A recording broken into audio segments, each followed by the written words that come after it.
Prime Minister Mottley, welcome back to the program. Thank you. This is a big deal for countries like yours, and you represent a lot of the frontline countries. You, in Barbados, if I'm not mistaken, have less than a percentage point of emissions. That's right. And yet you say that you are on the front lines of the impact of everybody else's pollution. What exactly do you mean by that? What does it look like? To begin with, we have a serious problem with water. We have effectively drought-like conditions for the better part of the last few years, where almost as half of the island is at risk of getting adequate water. Secondly, we have an impact with respect to our coral reefs. A lot of the marine life that we saw as children are no longer there. Thirdly, we have the possibility of, and we're seeing it already, of saltwater intrusion into some of our aquifers, making the water situation more dire. And then we have the sargassum seaweed as well on the east coast and of most of our countries, from the very south in the region to the Gulf of Mexico. And this affects people who have restaurants or hotels or whatever, because the smell is toxic. And that's because of the That's because of the climate, that's right. And of then, the water. And you have not heard me say floods or hurricanes. And those are the other ones as well. This year, Barbados had its first hurricane in 66 years, and before that, we had a freak storm for 90 minutes that had 46,000 lightning strikes in 90 minutes. Prime Minister, do you find it difficult to convince the people who you need to convince that this is all due to climate change?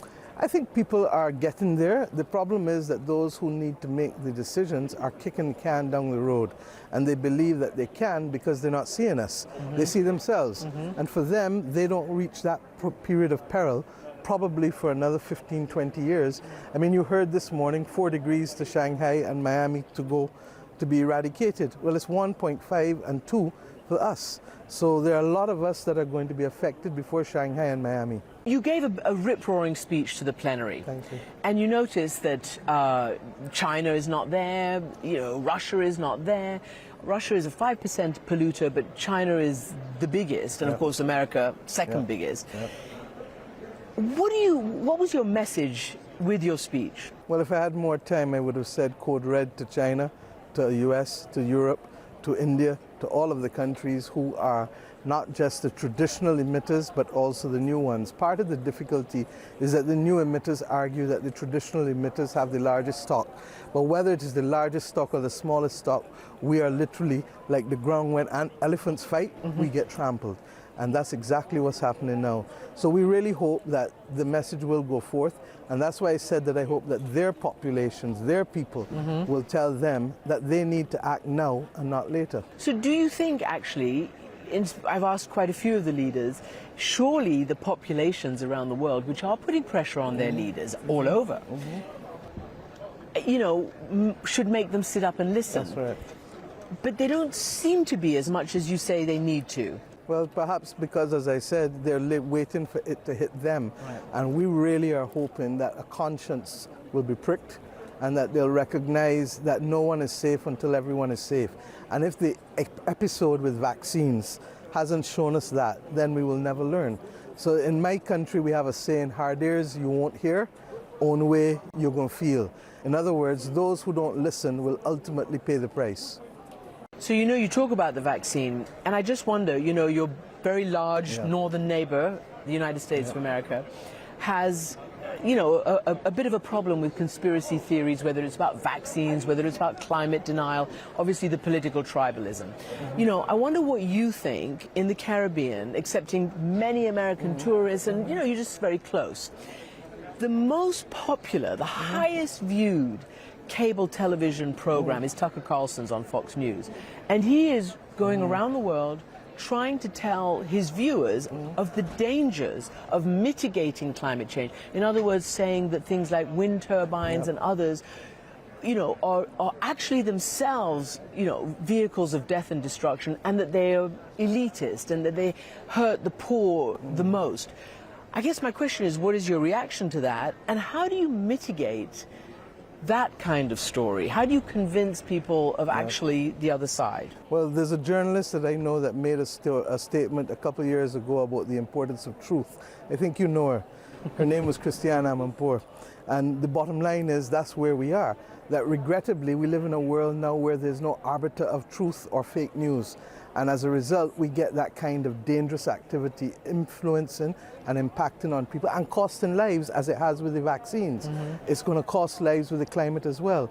And we need to make sure that those of us who can defend truth literally work with those who are the purveyors of our messages, whether it is the Facebooks or whether it is the other big tech companies or the news companies. There has now to be a morality, and that's what I keep calling for. Last time we spoke, I talked about moral strategic leadership that is global, and that's what I mean by it. And unless we call out people who are literally misleading others, then it's going to cost lives. One of the things this summit might achieve is upping the amount of money the rich countries give to those who are not so rich to mitigate climate. We heard from Ursula von der Leyen just now about, you know, what the world needs to do to step up its pledges. Tell me what you think, because even Alok Sharma, who's the president of this COP, being the British official in charge, says that that's not even enough, the $100 billion a year. And he's absolutely correct. And the truth is, the 100 billion is the floor, and we've missed that floor, which is why I keep saying that we need to mind the gap, just like the trains tell us to mind the gap, mind the gap. If we don't, we're going to see the consequences.